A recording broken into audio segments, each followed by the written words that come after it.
फसनी गे। चल लागो ही कमीना रे, मुश्किल कहीं जीना रे, फसबो नहीं जाल में ही आई हम हसीना रे। दूरे रहना हमसे, तेरे बाप की नहीं खेती है।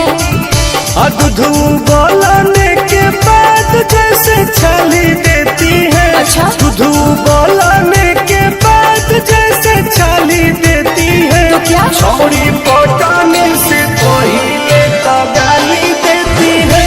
माल पटाने से पहले तो गाली देती है। देहु पट जली गे। सपना देख रहे हो?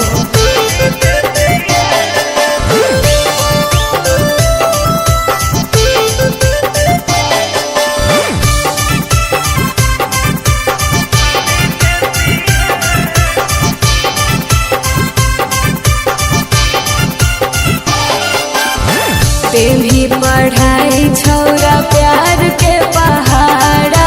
अच्छा ले दे के मजा नहीं मिलो मी दोबारा।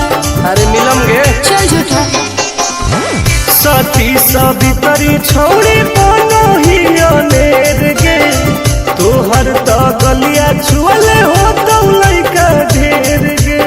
बुझनी हल्का में ना लेना, मैं बार घर की बेटी है, समझा?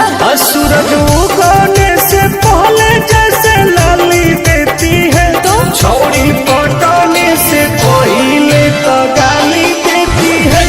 माल पटाने से पहले तो गाली देती है।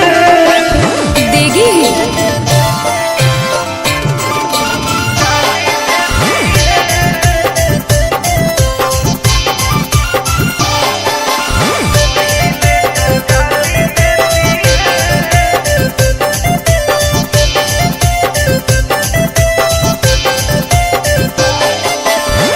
दूरे तू रहिए नहीं आई है हमारा पास रे। जिंदगी तू नाश कर में आनंद प्रकाश रे।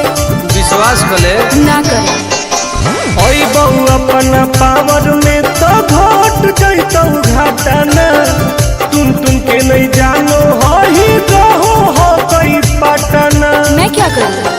यदि हमको दोगे